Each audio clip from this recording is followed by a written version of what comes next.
Hello दोस्तों, नमस्कार। स्वागत है आप सभी का एक बार फिर आपके अपने YouTube channel GK Prince academy पर। तो हम लोग बात कर रहे थे यूपीएसआई के हिंदी प्रैक्टिस सेट का। ठीक है, तो उसी का ये नेक्स्ट आज दूसरा प्रैक्टिस सेट होगा, जिसमें अगर हम बात करें तो हिंदी सिलेबस के अनुसार 40 क्वेश्चन पूछे जाने हैं। तो हम चलिए शुरुआत करते हैं दूसरा प्रैक्टिस सेट। ठीक है, पहला प्रैक्टिस सेट हो चुका है जो कि यूथ बुक के से द्वारा लिया गया है, लेटेस्ट है, बहुत ज़बरदस्त है। और इसको अगर आप पूरा वीडियो देखते हैं तो आपके एग्जाम्स के लिए ही बहुत ही हेल्पफुल होगा। ठीक है, शुरुआत करेंगे दूसरा प्रैक्टिस सेट। और स्टार्ट करने से पहले अगर आप लोग चैनल पर नए भी तो सब्सक्राइब नहीं किया तो चैनल को सब्सक्राइब करना मत भूलिएगा।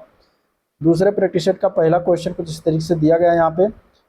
ओष्ठ दीर्घ स्वर का उदाहरण इनमें से कौन सा है ये बताना। ठीक है, ओष्ठ दीर्घ स्वर के अंतर्गत इनमें से कौन सा अक्षर आता है। तो देखिए इसका आंसर क्या है। आंसर यहाँ पे डी ऑप्शन इसका करेक्ट है। बड़ाऊ जो है ये ओष्ठ दीर्घ स्वर के अंतर्गत आता है। ठीक है, ओष्ठ दीर्घ स्वर के अंतर्गत क्या आता है, बड़ाऊ आता है। और ये छोटा ऊ जो दिया गया है ये किसके अंतर्गत आता है, तो ये ओष्ठ ह्रस्व स्वर मतलब छोटे स्वर के अंतर्गत आता है। ठीक है, इसके बाद अगर हम देखें तो छोटी ई जो दिया गया है ये तालव्य ह्रस्व स्वर है। कौन सा है, तालव्य ह्रस्व स्वर है, तालव्य ह्रस्व स्वर है।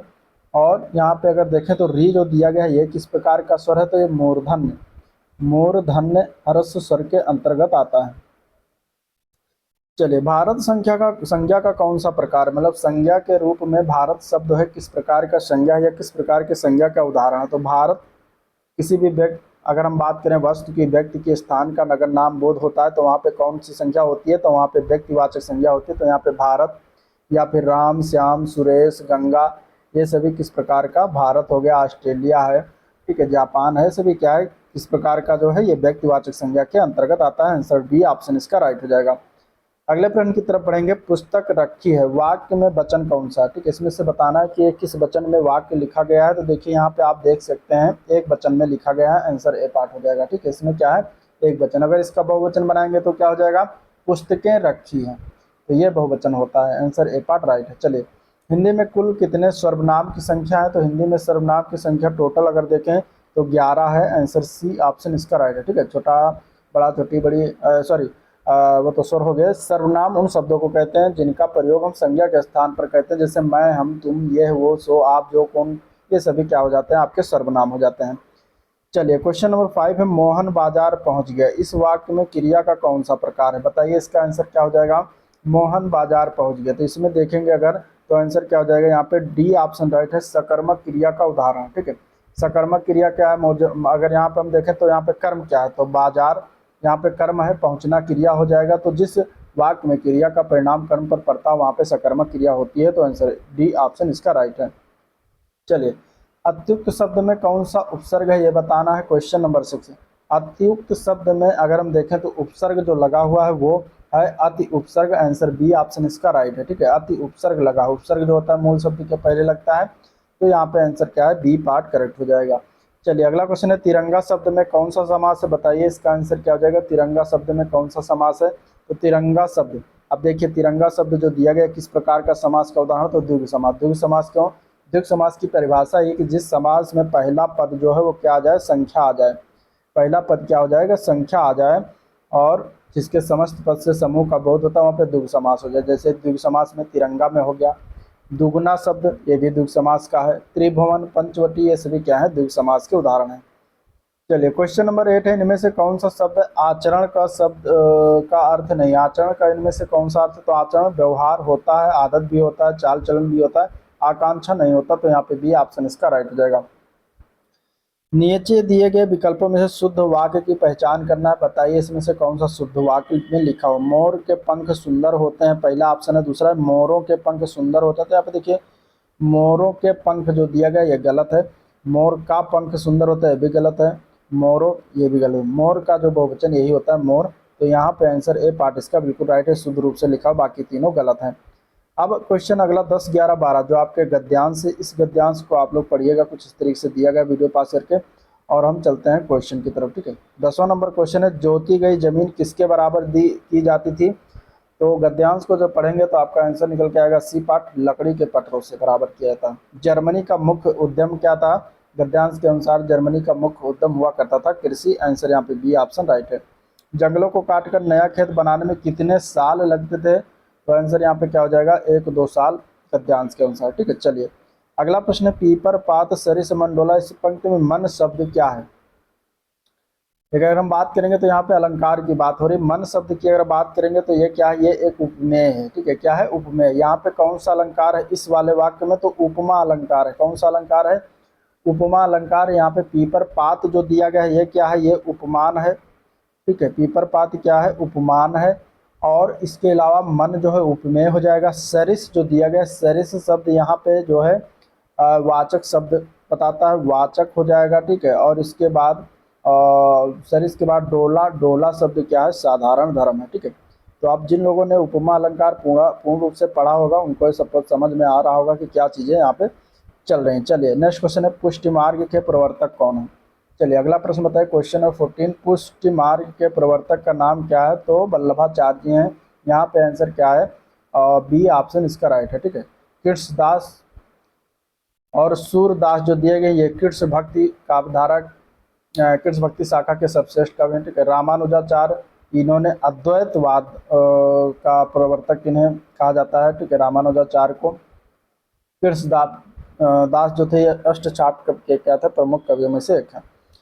प्रयोगवादी काव्यधारा का प्रवर्तन किसने किया था ये बताना अगला प्रश्न। तो प्रयोगवादी काव्यधारा का प्रवर्तन जो है ये सच्चिदानंद हीरानंद वात्स्यायन अज्ञेय जी ने किया था। तो यहाँ आंसर सी ऑप्शन इसका बिल्कुल राइट है। क्वेश्चन नंबर 16 है, परीक्षा, शतरंज के खिलाड़ी, सवा शेर गेहूं, कफन, ये सब कहानी किसके द्वारा लिखी गई है। कहानियों के नाम है, ये किसके द्वारा लिखित है, तो ये सभी मुंशी प्रेमचंद्र जी के द्वारा लिखा हुआ कहानी है। तो आंसर यहाँ पे डी ऑप्शन राइट है। ठीक है, प्रेमचंद्र को कथा सम्राट की उपाधि दी गई है। अगला प्रश्न है, क्वेश्चन नंबर 17 है, वागार्थ पत्रिका के प्रकाशक कौन है। वागार्थ पत्रिका के प्रकाशक का नाम क्या है, तो उनके प्रकाशक है, अगर हम बात करेंगे भारतीय भाषा परिषद के द्वारा यह प्रकाशक की जाती है, जो कि ये कहाँ पर है, कोलकाता से, कोलकाता में है, वहाँ से प्रकाशित किया जाता है। ठीक है, संपादक कौन है वागार्थ पत्रिका के, उनका नाम है शंभुनाथ। क्या नाम है, शंभुनाथ नाम है, याद रखिएगा। चलिए क्वेश्चन नंबर 18 देखते हैं, माखनलाल चतुर्वेदी को किस रचना के आधार पर साहित्य अकादमी पुरस्कार मिला था। साहित्य अकादमी पुरस्कार इन्हें हिम तरंगड़ी के लिए दिया गया था। सी ऑप्शन बिल्कुल राइट हो जाएगा। 1955 में, कब दिया गया था, 1955 में इन्हें सर्वप्रथम जो है प्राप्त हुआ था। खड़ी बोली इनमें से किस अपभ्रंश से निकली है यहाँ पे बताना है। तो देखिए खड़ी बोली यहाँ पे अगर देखा जाए तो इसका विकास सौरसेनी अपभ्रंश से हुआ। ठीक है, सौरसेनी अपभ्रंश से 5 बोलियाँ निकली, उसमें से एक खड़ी बोली या फिर इसको कौरवी बोली कहते हैं। ठीक है, ब्रजभाषा, हरियाणवी, बुंदेली, कन्नौजी, ये सभी जो है खड़ी बोली और सौरसेनी अपभ्रंश से भाषाएं निकली हुई हैं। इनमें से कौन सी बोली उदासीन आकार बहुला है, इनमें से बताना है। ठीक है, बोली के बारे में आपको डिटेल से जाना तो मैंने 230 प्लस क्वेश्चन करवाया हुआ है, बोली से ही रिलेटेड है, आप उसको जाकर देखिए, लाइव सेक्शन में पढ़ा हुआ है हिंदी का बुक, वहाँ से आप देख सकते हैं। ठीक है, सारी बोलियाँ वहाँ से कन्फर्म हो जाएंगी। चलिए क्वेश्चन नंबर 20 का अगर हम बात करेंगे तो यहाँ पे उदासीन आकार बहुला जो है बघेली बोली के अंतर्गत आता है। तो आंसर ए पार्ट इसका राइट हो जाएगा। टा वर्ग में किस प्रकार का व्यंजन है, इसका आंसर क्या है। तो क्वेश्चन नंबर 21 का आंसर हो जाएगा सी पार्ट, टा वर्ग जो है मूर्धन्य प्रकार के व्यंजन से आता है। ठीक है, इसमें टा वर्ग में टा, ठा, ड, ढ और रा और रा भी शामिल है।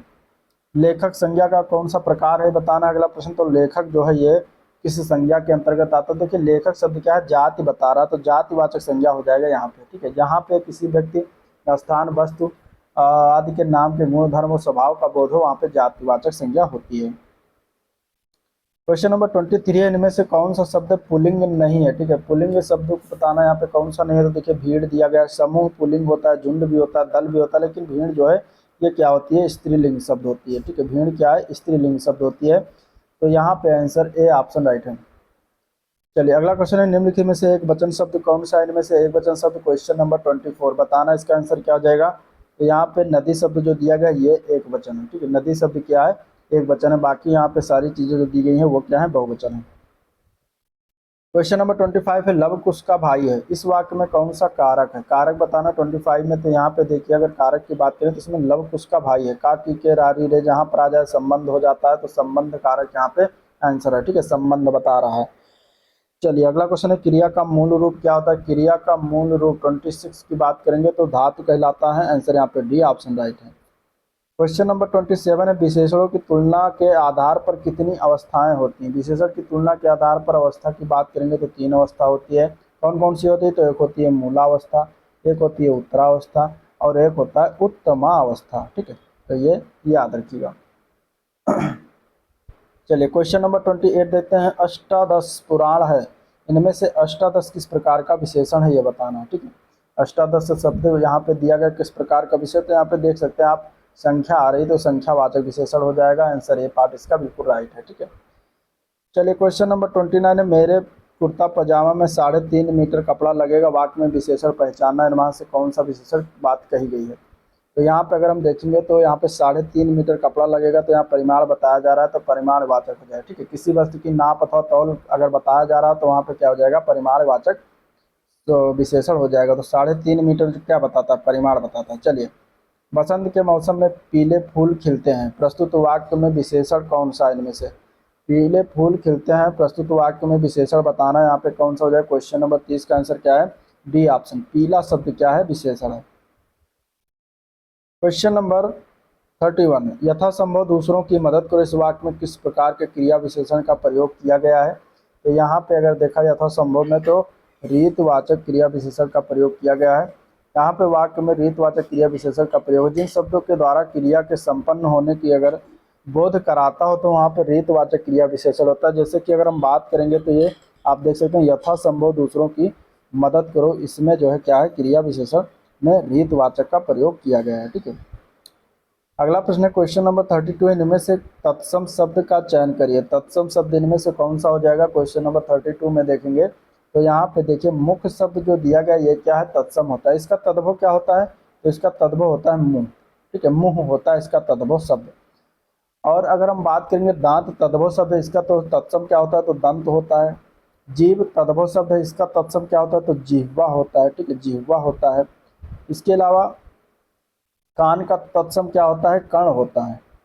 निम्नलिखित में से कौन सा तद्भव शब्द नहीं इनमें से। तो यहाँ पे अगर देखेंगे तो एकादश क्या है, तत्सम शब्द है, तो यही डी ऑप्शन हो जाएगा। एकादश मतलब इसका तद्भव क्या होता है, 11, क्या होता है, 11 होता है, ठीक है। चलिए अगला क्वेश्चन 34 नंबर क्वेश्चन, यहाँ पे विकल्प भरना है।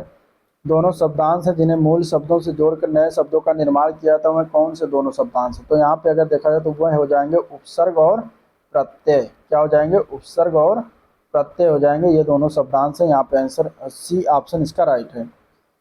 अगला क्वेश्चन है 35 नंबर, इनमें से कनिष्ठ शब्द में कौन सा प्रत्यय प्रयुक्त किया गया। चलिए बताइए इसका आंसर जो है 35 का। कनिष्ठ शब्द में प्रत्यय की बात करें, प्रत्यय बाद में लगता है, तो यहाँ पे इष्ट शब्द का इष्ट प्रत्यय प्रयोग किया गया है, तो आंसर सी ऑप्शन इसका राइट हो जाएगा, ठीक है। 35 का क्या है, सी ऑप्शन राइट है। 36 है, वधु उत्सव का संधि विच्छेद रूप क्या होता है। वधु उत्सव में अगर देखेंगे 36 में तो यहाँ पे सी ऑप्शन हो जाएगा, वधु प्लस उत्सव। क्या होता है इसका संधि विच्छेद, वधु प्लस उत्सव होता है। यहाँ पे अगर देखा जाएगा तो दीर्घ संधि का उदाहरण है, किसका, दीर्घ संधि का। क्वेश्चन नंबर 37 है, जगन्नाथ शब्द में कौन सी शब्द है। जगन्नाथ की अगर हम बात करेंगे तो इसको देखिए, अगर हम संधि विच्छेद करते हैं तो ये बनता है जगत प्लस नाथ। अब जगत प्लस नाथ मिलकर जगन्नाथ बनता है, तो यहाँ पे देखिए का लोप हो रहा है, जो कि ना में कन्वर्ट हो जा रहा है, तो इस तरीके से ये क्या हो जाएगा, व्यंजन संधि का उदाहरण है। आंसर सी ऑप्शन राइट है। निम्नलिखित में से कौन सा शब्द सांप का पर्यायवाची, अगले प्रश्न बताना। तो यहाँ पे सांप का पर्यायवाची अहि होता है, ठीक है। आभोग भी है, गोकर्ण भी है, तो सभी हैं, तो उपरोक्त तो सभी हो जाएगा। आंसर डी ऑप्शन इसका राइट है। नेक्स्ट क्वेश्चन 39 नंबर क्वेश्चन है, निम्नलिखित में से कौन सा शब्द कनक शब्द का अर्थ नहीं। कनक शब्द की अगर हम बात करेंगे तो कनक का अर्थ खजूर होता है, कनक का अर्थ एक धतूरा होता है, कनक का अर्थ एक सोना भी होता है। लेकिन कनक का अर्थ की बात करेंगे तो यहाँ पे छल नहीं होगा, तो ए पार्ट इसका राइट हो जाएगा, ठीक है। क्वेश्चन नंबर 40 है, विवेक और श्रुति लगभग एक ही उम्र के हैं, इसमें अगर हम बताएं तो बताना है कि एक ही उम्र के जो लिखा हुआ है यहाँ, इसके स्थान पर हम कौन सा शब्द प्रयोग कर सकते हैं, ठीक है। अंडरलाइन किया हुआ है एक ही उम्र के, इसके स्थान पर हम और किस शब्द का प्रयोग कर सकते हैं। तो इसके लिए हम कहते हैं एक शब्द में समवयस्क। क्या कहते हैं, समवयस्क कहते हैं, तो यहाँ पे आंसर सी ऑप्शन इसका राइट हो जाएगा, ठीक है। तो ये था ओवरऑल वीडियो जिसको हम लोगों ने देखा, डिस्कस किया। अगर वीडियो पसंद आया हो तो लाइक करिए, चैनल को सब्सक्राइब नहीं किया तो सब्सक्राइब कर लीजिएगा, साथ ही साथ वीडियो को शेयर भी कर दीजिएगा, ठीक है। और आज का वीडियो पर एंड करते हैं, मिलते हैं इसके नेक्स्ट प्रैक्टिस सेट में, जो कि होगा प्रैक्टिस सेट नंबर 3। तो आज के लिए इतना ही, थैंक यू।